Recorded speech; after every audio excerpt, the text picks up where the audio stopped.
Bom, enfim, queridos, nós estamos aqui para refletir na palavra de Deus e estamos aqui para falar de um assunto muito espinhoso, guerras dos tronos, de algo que tem dominado a sociedade, mas eu queria dizer para vocês que desde que entrou o pecado no mundo, isso é algo que tem invadido todas as sociedades. Foi alvo de Sodoma e Gomorra serem destruídos, foram alvos de alguns estupros, foram alvos de algumas civilizações terem órgãos sexuais como sendo símbolo de poder. E nós estamos aqui para falar de algo, queridos, que tem invadido a nossa sociedade. Eu sei que você, como pai, como é mãe, quando é mãe de crianças pequenas, você fala: Senhor, retarda o crescimento desse menino para não mexer com coisa que não deve.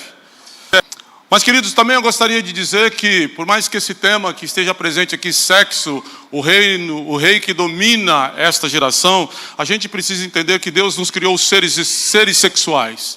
E isso é para a glória dele. Não tem nada de errado nisso, quando feito de acordo com a vontade de Deus. O princípio, lá no Gênesis, Deus diz assim: portanto, deixa o homem, pai e mãe, e se unirá à sua mulher, e farão os dois uma só carne. Mas para isso, tem de estar dentro de uma aliança, de um compromisso com Deus. Mas nós vamos refletir sobre esse assunto. E tem um elefante na sala. É um assunto espinhoso.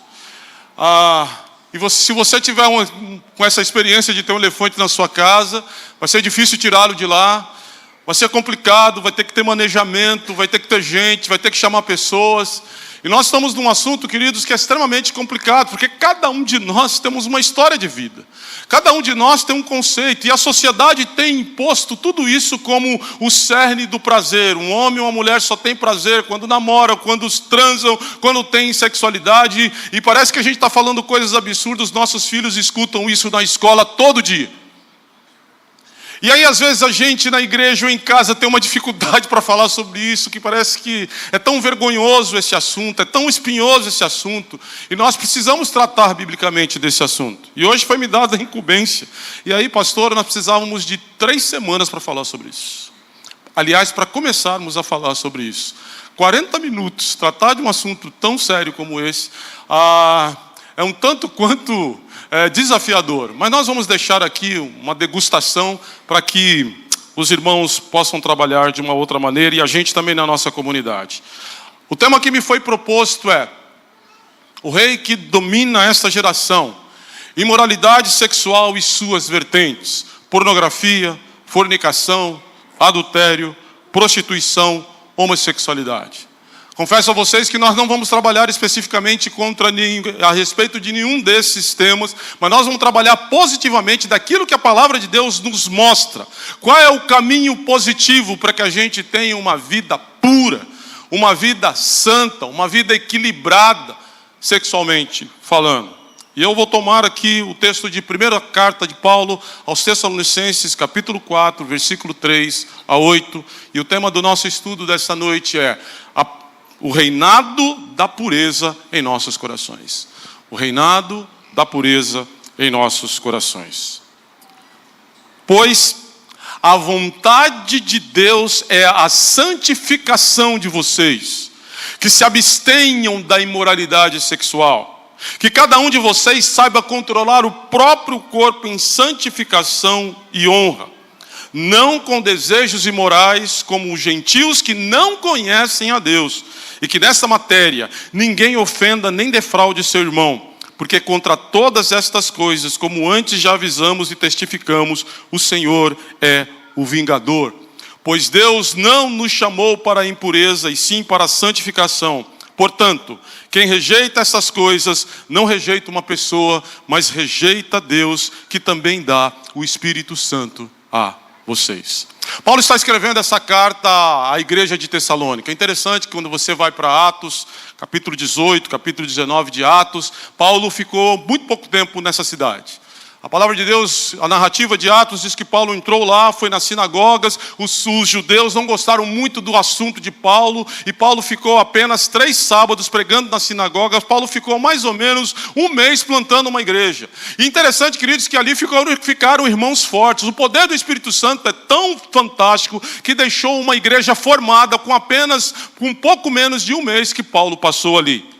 O interessante é que a conversão nos traz para uma outra cidadania. Todos nós aqui nascemos pecadores, todos nós aqui nascemos impuros, todos nós aqui nascemos sujos, ninguém aqui nasceu inocente. Aliás, Davi nos ensina que em pecado me concebeu minha mãe e eu nasci também pecador. Toda criança ela nasce pecadora. Como é que você ensina uma criança a ser egoísta? Como é que você ensina uma criança a mentir? Ninguém ensina, ela já nasce assim. Por mais que ela não tenha consciência disso. No entanto, o poder do Evangelho nos trouxe para uma nova cidadania, nos trouxe uma nova identidade. Agora nós somos filhos de Deus. E como filhos de Deus, Ele nos chama não é para uma religiosidade, não é para nós sermos cristãos presbiterianos reformados, não é para nós termos uma doutrina boa e verdadeira apenas, mas é para nós sermos como Jesus, iguais a Jesus. A mesma característica que Jesus teve de pureza, de limpeza, de obediência ao Pai, é a mesma característica que Ele nos dá de amarmos, de buscarmos o perdão, de buscarmos perdoar uns aos outros, de buscarmos essa santificação, buscarmos essa conexão e buscarmos prazer em Deus. Buscarmos alegria e sentido somente em Deus. Portanto, nós somos chamados para sermos como Jesus. Então, se Paulo está dizendo, escrevendo essa carta para aqueles irmãos que receberam o Evangelho, que agora eles estão debaixo de uma nova cidadania. Eles são cidadãos dos céus. Mas Tessalônica era uma cidade, queridos, cuja prática cultural era uma prática do mundo greco-romano, onde o sexo ele era totalmente permissivo. Era uma sociedade licenciosa, onde tudo valia. Em Roma, valia tudo. A homossexualidade, o fato de pessoas usarem de crianças para terem satisfação sexual. Era tudo permitido. O pensamento grego era que os homens deviam ter suas mulheres para ter filhos e deviam ter as mulheres na rua para ter prazer. Era desse caminho, era dessa ideia e dessa mentalidade que aqueles irmãos haviam saído. E Paulo está escrevendo essa carta a essa igreja, dizendo, irmãos, nos versículos 1 e 2, ele diz: pedimos a vocês e exortamos o Senhor que assim como vocês aprenderam de nós a maneira como vocês devem agradar a Deus, e efetivamente o estão fazendo, nós só queremos lembrar, eu só quero lembrar a vocês de todas as instruções que eu já dei a vocês enquanto eu estive com vocês. Nós temos uma nova vida, nós temos uma nova cidadania. Estar louvando aqui, dizendo, Senhor, a tua graça me alcançou, é dizer, Senhor, o Senhor me fez alguém santo, puro, o Senhor me fez alguém como Jesus. E Paulo está instruindo aquela igreja que foi tirada de uma cultura permissiva, de uma cultura licenciosa, para agora para uma cultura daqueles que são os servos de Deus. A primeira coisa que Paulo, e a tese de Paulo aqui no versículo 3, é o chamado daqueles que receberam a salvação. E Paulo vai nos mostrar que sobre a santificação do corpo, um chamado à pureza. Pois a vontade de Deus é a santificação de vocês, que vocês se abstenham da imoralidade sexual. Mas a parte A do versículo diz, a vontade de Deus é a santificação de vocês. Todos nós sabemos que nós fomos salvos pela graça. Os teólogos dizem que essa é uma ação monergista. Ou seja, essa é uma ação exclusiva de Deus. No entanto, no processo da santificação, há uma sinergia. Há um trabalho meu e seu nesse negócio. Eu não fui salvo e vim para uma igreja, está tudo certo. Eu preciso trabalhar todos os dias. Eu preciso guerrear todo dia com a minha carne para ser parecido com Jesus. E nisso, querido, há trabalho, nisso há esforço. E nisso há busca, oração, jejum, palavra, comunhão, todos os dias. Para que a gente todo dia esteja conectado com esse caminho de pureza em Cristo Jesus. Para que Cristo Jesus transforme a nossa mente todo dia, em todo momento. Não dá para a gente achar que fomos salvos há 25 anos atrás e sentamos nos bancos da igreja e continuamos os mesmos. Todo dia é dia de nós renovarmos a nossa comunhão, o nosso alimento em Cristo Jesus, nos alimentarmos da palavra para que possamos ser alguém novo e renovado. Portanto, a santificação é um processo de pureza. Nós viemos de um mundo impuro e estamos sendo purificados. Estamos sendo convertidos a cada dia. Estamos sendo renovados a cada dia. E para isso, queridos, nós precisamos trabalhar. O Espírito Santo já está em nós, mas nós precisamos ceder ao poder e à autoridade do Espírito Santo para que Ele nos renove dia a dia conforme o poder do Senhor.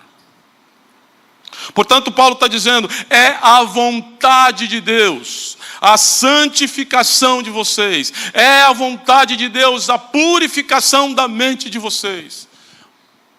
No entanto, nós vivemos num mundo sujo, num mundo porco, num mundo onde é validado todas as coisas em nome do prazer, uma sociedade hedonista, uma sociedade que busca todos os dias satisfazer a si mesmo. Mas a vontade de Deus para o povo dele, a vontade de Deus para você, jovem, é que você se purifique a cada dia, que você o conheça a cada dia. Ele te chama à pureza. A vontade de Deus é a santificação de vocês. Essa é a tese de Paulo nesses versículos. A pergunta que eu faço é: se a santificação é a vontade de Deus, como então nós podemos viver dentro dessa vontade? E aí Paulo começa a explicar. Bom, a tese é: a vontade de Deus é a santificação de vocês. Como se dá esse processo aqui, nesses versículos que Paulo nos mostra aqui na carta aos Tessalonicenses? Primeiro, com comportamento de abstinência da imoralidade sexual.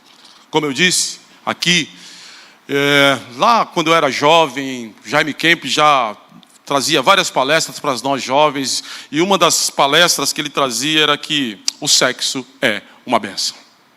E é. Dentro do casamento. No entanto, queridos, nós estamos numa sociedade chafurdada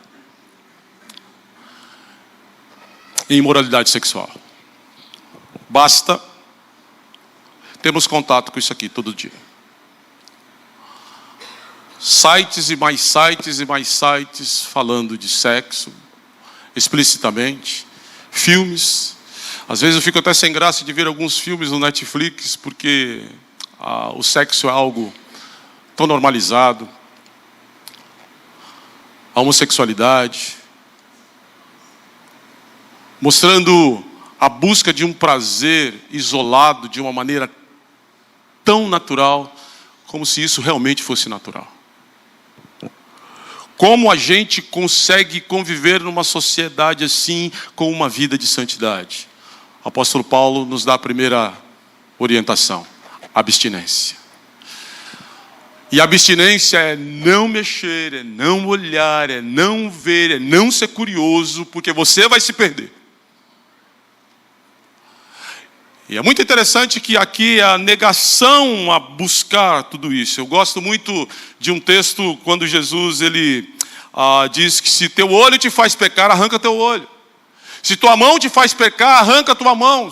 Se teu pé te faz pecar, arranca o teu pé. E aí, queridos, se nós fôssemos levar na literalidade tudo isso, a igreja seria uma igreja de todos deficientes. Mas o que Jesus está dizendo é que se algo prejudica você e você sabe que vai fazer você se afastar dessa vida de santidade, fuja, corra, como José correu daquela mulher. José era um menino, um adolescente de 16, 17 anos.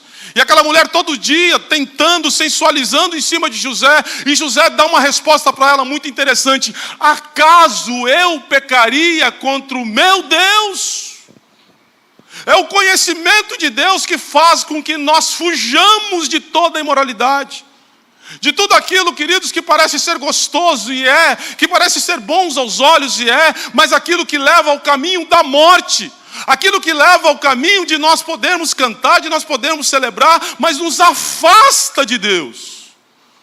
Nos afasta de uma comunhão nítida e sincera com Deus.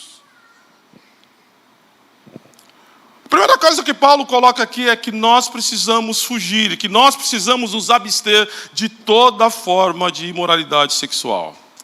A palavra que Paulo usa aqui, lá no original, no grego, para imoralidade sexual, para impureza sexual, é porneia, da onde vem a palavra pornografia.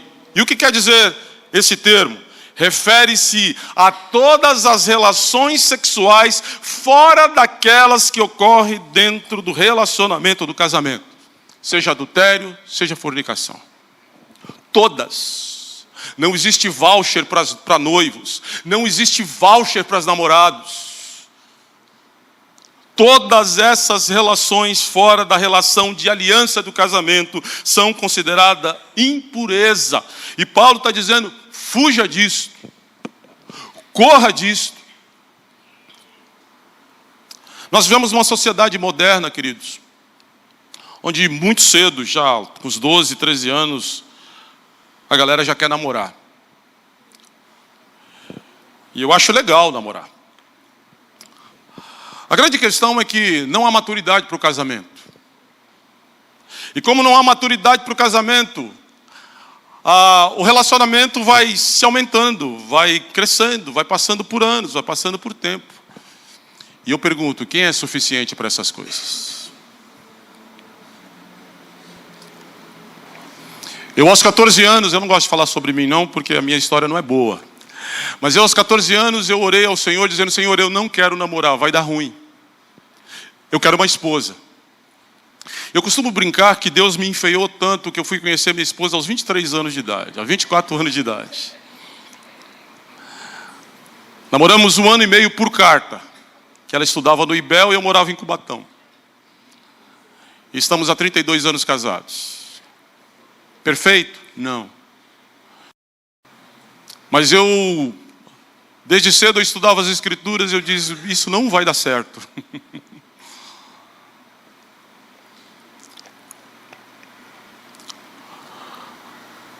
Paulo está dizendo, queridos, abstenham-se de toda forma de imoralidade sexual.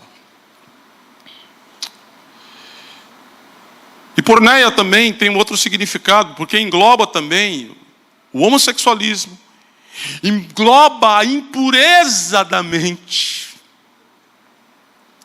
os desejos ilícitos e a pornografia. Alguns estudiosos dizem, queridos, que a pornografia tem sido pior do que droga.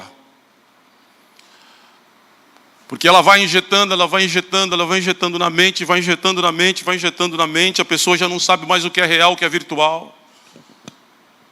Bizarrices atrás de bizarrices. E que tem levado muitos dos nossos jovens ao isolamento, a não quererem nem sequer se relacionar com quem é humano. E isso tem sido, queridos, uma praga na nossa sociedade. Eu fico muito preocupado quando pais dão um celular para crianças. Mas eu consigo vigiar. Eu estava com os meninos na nossa igreja, queridos, que eles já sabem o que é. Meninos, adolescentes, que eles têm eles não têm os pais na igreja, tudo. E eles, esses dias, estavam falando que eles conseguem entrar na dark web. Os pais nem sabem disso. Eu nem sei como entra. E eles sabem. Meninos de 11 anos.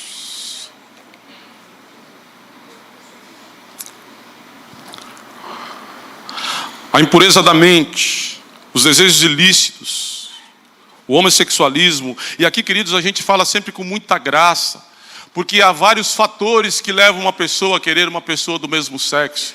E para isso nós precisamos ter um trabalho muito sério, e nós não estamos aqui para criticar e tudo, mas a palavra de Deus, queridos, ela nos mostra que Deus fez homem e mulher. E tudo isso que engloba, tudo isso Paulo está dizendo, fujam, abstenham-se, corram longe de tudo isto. A segunda coisa, queridos, que nós vemos no texto, no versículo 4, de como, se a santificação é a vontade de Deus, como nós podemos viver dentro dessa vontade? Segundo lugar, como quem domina o seu próprio corpo. Que cada um de vocês saiba controlar o seu próprio corpo em santificação e honra. Havia um pensamento, sobretudo no pensamento grego, de que o corpo ele não valia para nada. E se ele não valia para nada, joga o teu corpo para o prazer, porque o que vale é a alma, o corpo é a prisão da alma e você não precisa. Deus leva tanto a sério o corpo, que o apóstolo Paulo, no capítulo de 2 Coríntios, capítulo 6, ele diz que o nosso corpo é templo do Espírito Santo. é a habitação do Senhor. Portanto, queridos, para que Deus habite neste corpo, esse corpo tem que estar limpo, porque Deus não se penetra, Deus não vai habitar numa casa suja. E Paulo está dizendo que cada um de vocês saiba controlar o seu próprio corpo. E o corpo tem estímulos. Eu li um livro na minha adolescência ainda, do Tim LaHaye, Tim e Beverly LaHaye, os mais antigos podem conhecer, como controlar os impulsos sexuais. Há impulsos. Os meninos vão crescendo, as meninas vão crescendo e vão começando a ver coisas que nunca tinham visto na sua meninice. E a gente não pode se esconder dessa realidade. Há impulsos, há estímulos, há desejos. E Paulo está dizendo, queridos, que se nós quisermos agradar a Deus, nós precisamos controlar. Nós precisamos equilibrar este corpo. Nós precisamos responsavelmente fazer com que todo o nosso corpo possa ser dominado pelo poder do Espírito Santo. Porque o nosso corpo, biblicamente falando, ele é considerado como um utensílio espiritual consagrado. Nós fomos santificados, nós somos consagrados para Deus, nós fomos consagrados como vasos de honra para Deus. E como vasos de honra, nós precisamos manter o vaso limpo, o corpo purificado, controlado pelo poder do Espírito Santo. E essa é uma atitude, queridos, que nós precisamos tomar. Romanos 6, versículo 19, Paulo diz assim: assim como vocês ofereceram seus membros para que fossem escravos da impureza e da maldade que leva à maldade, assim ofereçam agora os seus membros para que sejam servos da justiça para a santificação. Oferecer o corpo. Senhor, o meu corpo é seu. Senhor, a minha vida é sua. Jovens e adolescentes, nós precisamos desde cedo decidir isso. Tomar a decisão de termos Deus como aquele que é a razão da nossa alegria e felicidade. Tomarmos uma postura diante dos nossos amigos e amigas da escola dizendo: eu sou alguém consagrado, separado para o Senhor. Não tenha vergonha de dizer isso. Não tenha vergonha de lutar por isso. Não diga: eu sou novo demais, eu preciso aproveitar a vida. Deus honra você. Deus vai dar aquilo que você precisa. Mas honre o Senhor, porque você foi separado para Ele. Você foi separada para Ele. E por isso, queridos, que desde cedo eu tenho conversado muito na igreja. Nós pais, desde cedo precisamos apresentar Jesus para os nossos filhos.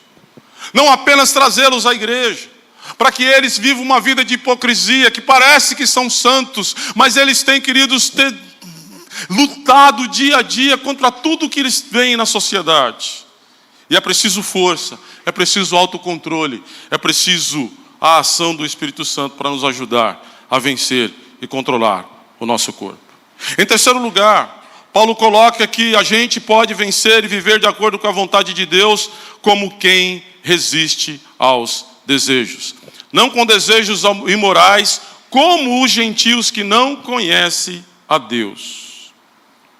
Aqui Paulo usa uma outra palavra grega chamada epitimia, traduzida como desejos lascivos ou concupiscência. Refere-se a um desejo dominante e descontrolado, uma paixão que governa a vida das pessoas. Nós estamos falando aqui de Guerra dos Tronos.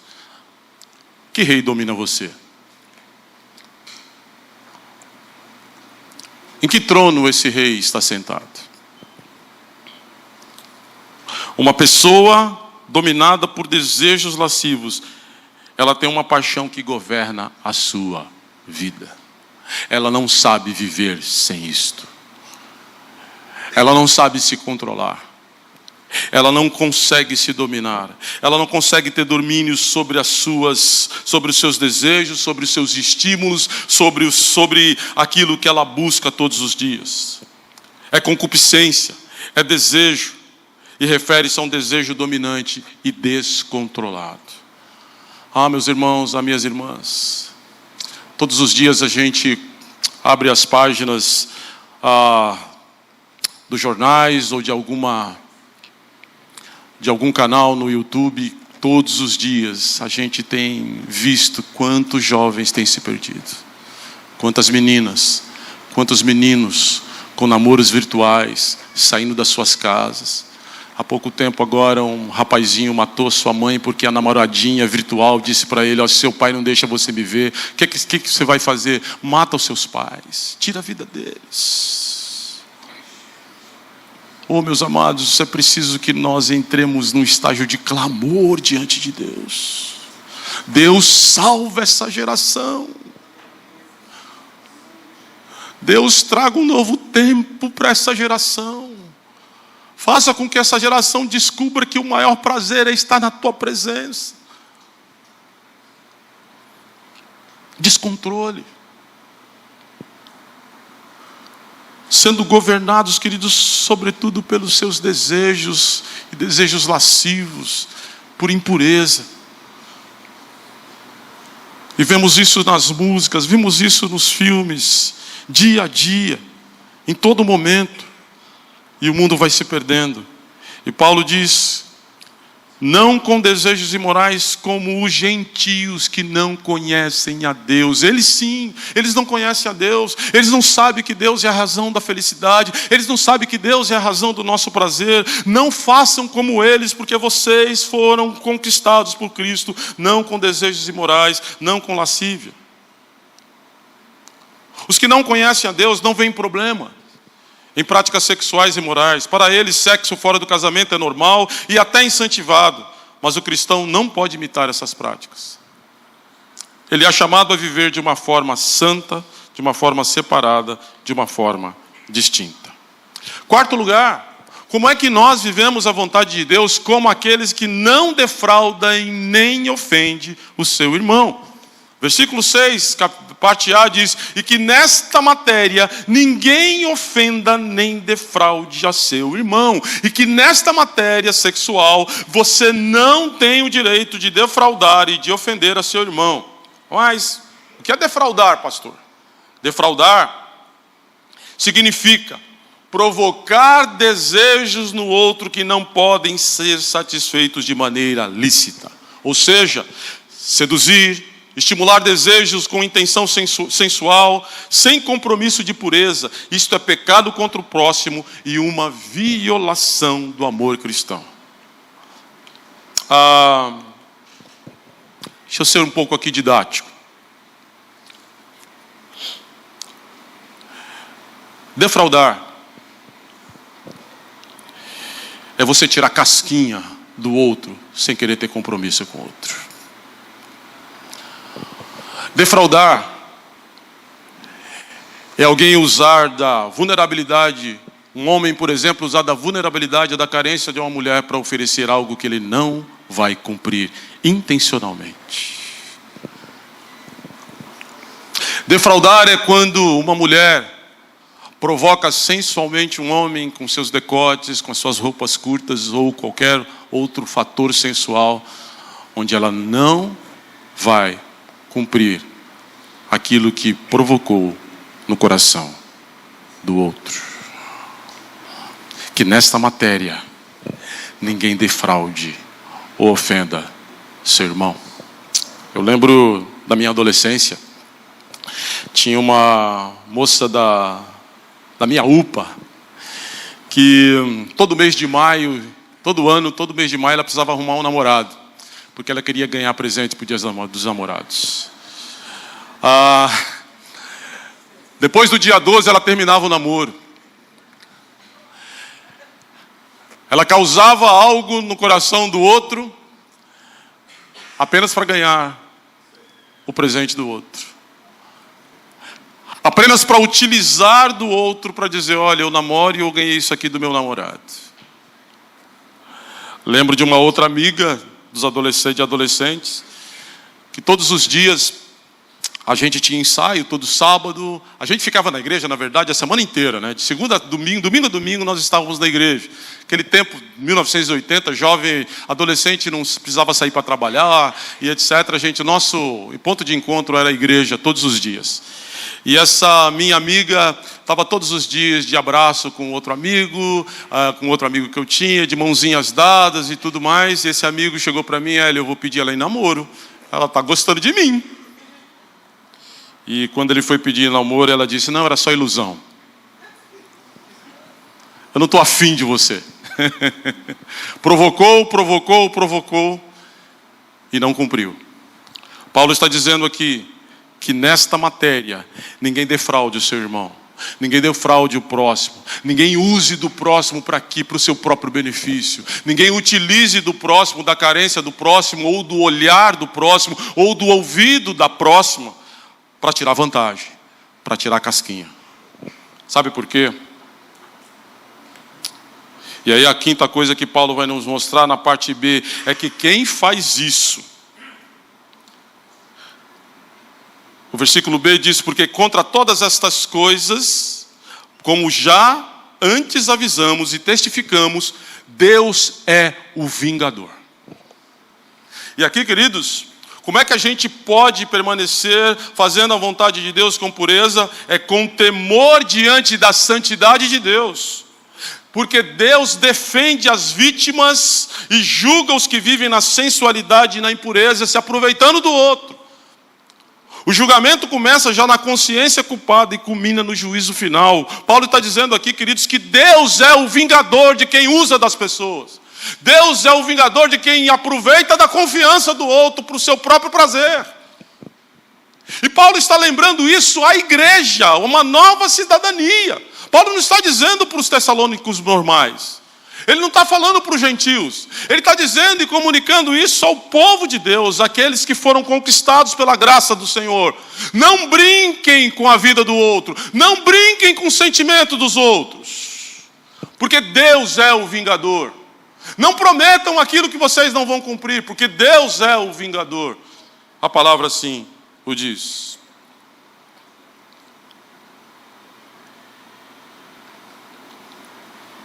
Mas, sexto lugar, como nós podemos viver uma vida santa diante de Deus, uma vida sexual santa, como quem sabe para o que foi salvo. Portanto, quem rejeita, pois Deus não nos chamou, versículo 7, para a impureza, e sim para a santificação. Você sabe para que foi salvo? Aí Paulo volta lá na tese do versículo 3.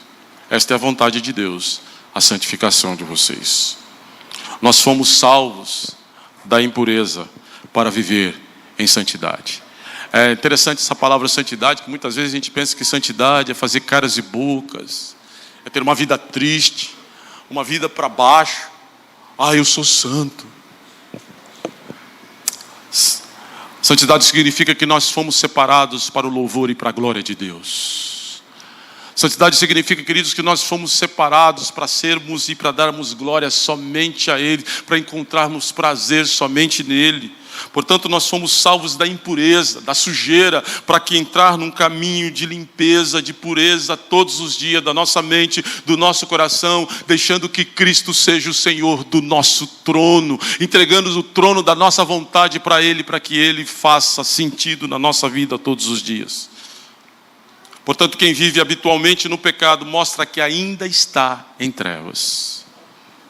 Porque Deus nos chamou para a pureza. Deus nos chamou para essa guerra espiritual. O apóstolo Paulo, em Gálatas capítulo 5, diz que a nossa vida, queridos, é um embate muito grande. Porque a nossa carne milita contra o espírito, e o nosso espírito milita contra a carne. A vida do crente não é uma vida de paz. A vida do crente é uma vida de guerra. Estamos num estágio de guerra. E guerra, queridos, contra quem? Guerra contra nossos próprios estímulos. Guerra contra a nossa própria carne. Você sabe, eu sei quanto isso é forte em nós.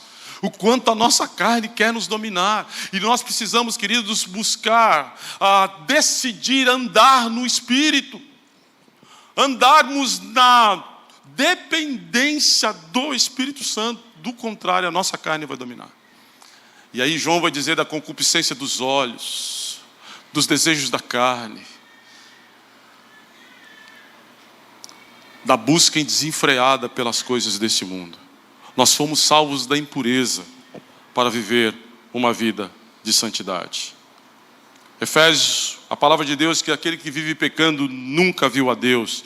Deus nos escolheu para sermos santos e irrepreensíveis em amor.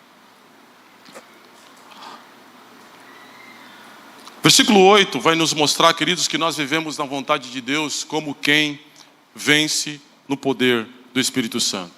E ele vai dizer assim: portanto, quem rejeita essas coisas, não rejeita uma pessoa, mas rejeita a Deus, que também dá o seu Espírito Santo a vocês. Se Deus é quem nos chamou para que possamos ser santificados, devemos considerar de que o que foi dito não é desonrar o homem, mas sim o próprio Deus. Quando vivemos uma vida de impureza, nós vivemos uma vida desonrando o próprio Deus. Quando desonramos o nosso próprio corpo, nós estamos desonrando o nosso próprio Deus. Paulo, em Gálatas 5, versículo 16, nos ensina que nós devemos andar no Espírito e jamais satisfazer a concupiscência da nossa carne. A oferta é: ande no Espírito. Como é que a gente anda no Espírito, pastor? Com uma vida de dependência, mudando a nossa mente, buscando a palavra de Deus, sendo jovem de oração, buscando auxílio espiritual com seus pastores, buscando auxílio espiritual com os mais velhos, com aqueles que têm experiência. E aí você vai dizer: mas eles são tudo careta, eles não estão vivendo nessa geração é assim. A nossa geração é uma geração que passa tempo, ela continua sendo uma geração do Senhor. É Jesus que é nosso Senhor, e aquilo que Ele falou é eterno, dura para sempre, não muda com as culturas. Nós vivemos de uma nova cidadania. Hernando Dias Lopes, ele traz uma frase muito interessante, que ele diz assim: quem é prisioneiro da impureza, da pornografia, no sexo ilícito, se insurge contra o próprio Deus, o verdadeiro autor das instruções que expressam seu propósito de santidade para o seu povo. É contra Deus que nós estamos pecando. Eu não quero ter Deus como inimigo, porque a gente já perdeu. Mas, queridos, diante de tudo isso, diante de todos esses conselhos, diante de toda essa direção, que a palavra de Deus nos mostra que a vontade de Deus é a nossa santificação, é preciso, queridos, que nós descansemos no Senhor, mas que também nós trabalhemos. Deus nos salva, chama e capacita para vivermos uma vida santa. Por isso, onde o mundo prega liberdade sexual, Deus nos chama para a pureza. Investir numa vida de pureza. Investir numa vida onde a sua mente, coração e prática sejam simplesmente uma resposta ao amor e à graça do Senhor pela sua vida. Segundo, onde o mundo banaliza o corpo, Deus santifica esse corpo como o templo do Espírito Santo. Esse lugar aqui é um lugar sagrado. Você é alguém sagrado e consagrado para o Senhor. O Espírito Santo habita em você. Você é templo do Espírito Santo. Portanto, onde o mundo banaliza o corpo, dizendo: você pode entregar o seu corpo para fazer qualquer coisa, Deus separa esse corpo como um utensílio santo e habita naqueles que são santificados por Ele. Em terceiro, o mundo normaliza a defraudação. Deus ordena respeito e amor e dependência dEle. Amados irmãos, queridos jovens, todos que estamos aqui. Em determinado momento de uma das cartas do Paulo, ele diz: quem é suficiente para essas coisas? Quem é suficiente para viver uma vida pura? Quem é suficiente para viver uma vida consagrada ao Senhor? Quem é suficiente para viver uma vida onde o corpo, onde a mente vive uma vida de pureza e busca sempre o louvor e a glória de Deus? Eu queria dizer para vocês, queridos, que Não há quaisquer esforços humanos que possam controlar nossos ímpetos, nossos desejos, os nossos estímulos. Mas o Deus da graça, o Jesus da graça, Ele diz assim: sem mim vocês não podem fazer nada. Esse Jesus da graça nos convida a depender dEle. Esse Jesus da graça, que não quebra a cana que já está quebrada, o caniço que já está quebrado.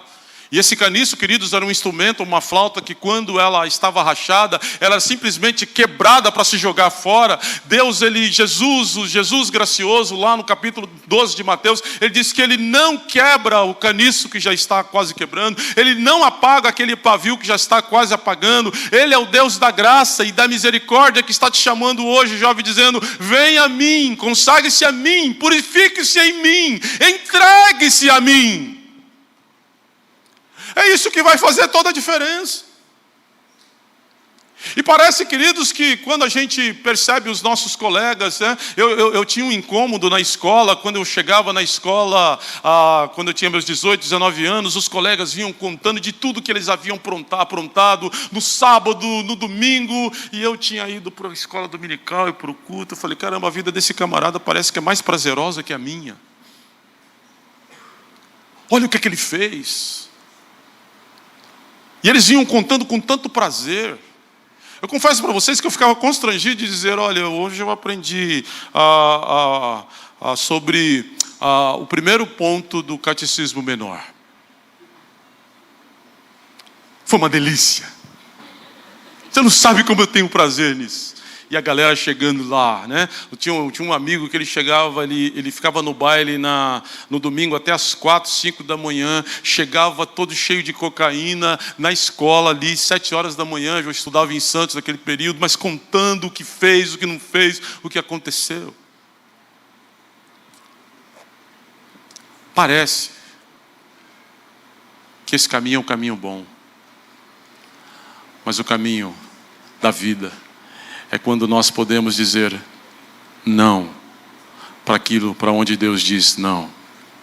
E quando a gente pode viver nessa comunhão íntima com Deus, com os nossos corações, mentes, consciência, em paz, de que Deus está cuidando de cada área da minha vida, inclusive a sexual.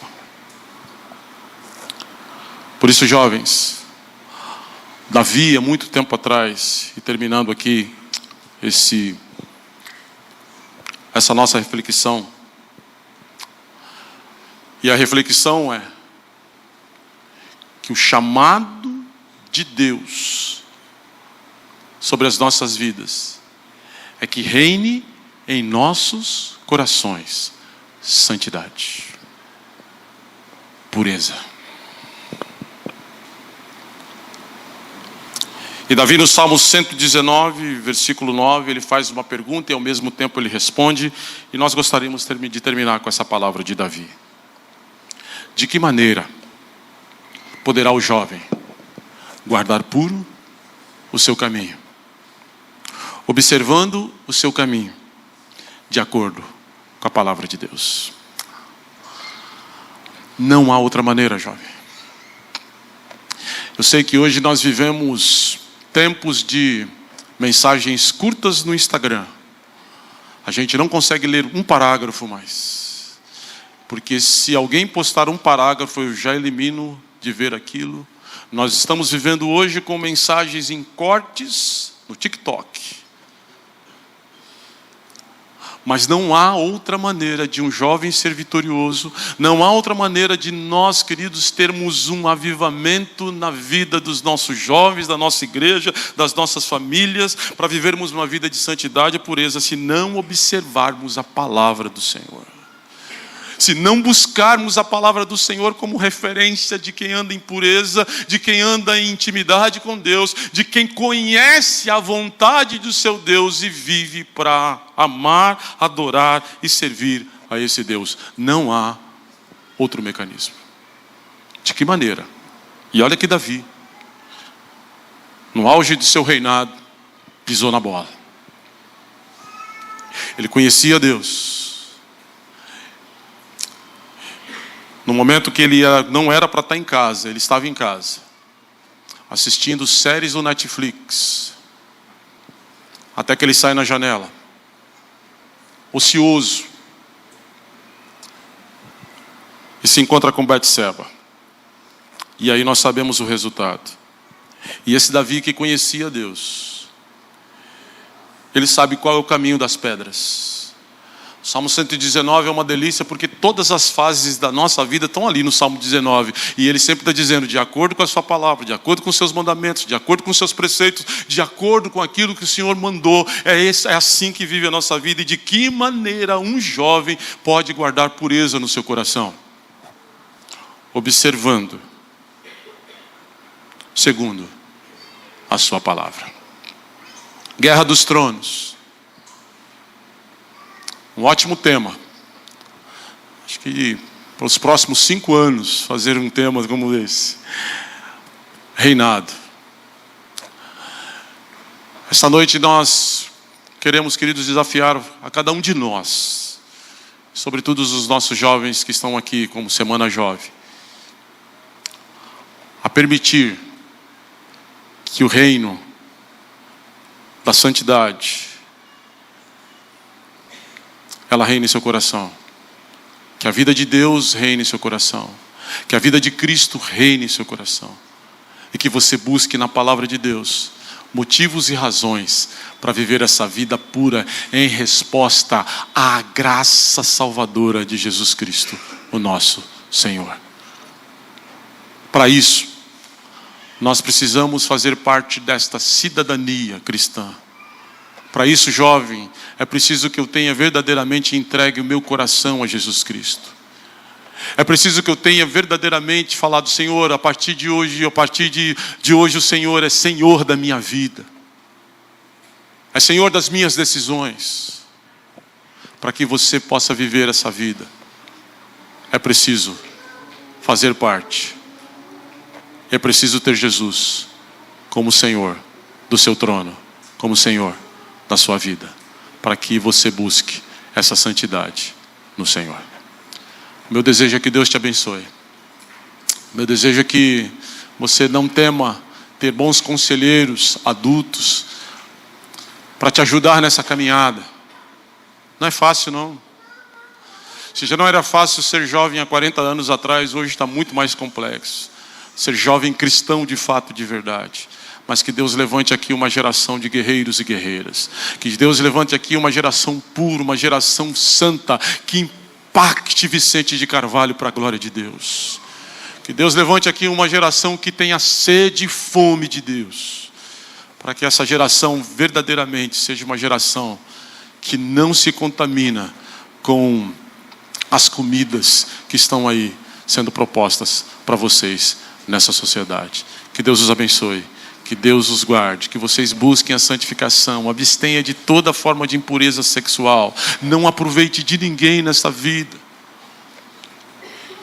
E sejam como filhos do Deus amado, procurem essa santidade. E o Espírito Santo está ao lado de vocês, está dentro de vocês, para auxiliar cada um de vocês nesta tarefa, para a honra e glória do nosso Senhor e Salvador Jesus Cristo. Que Deus nos abençoe.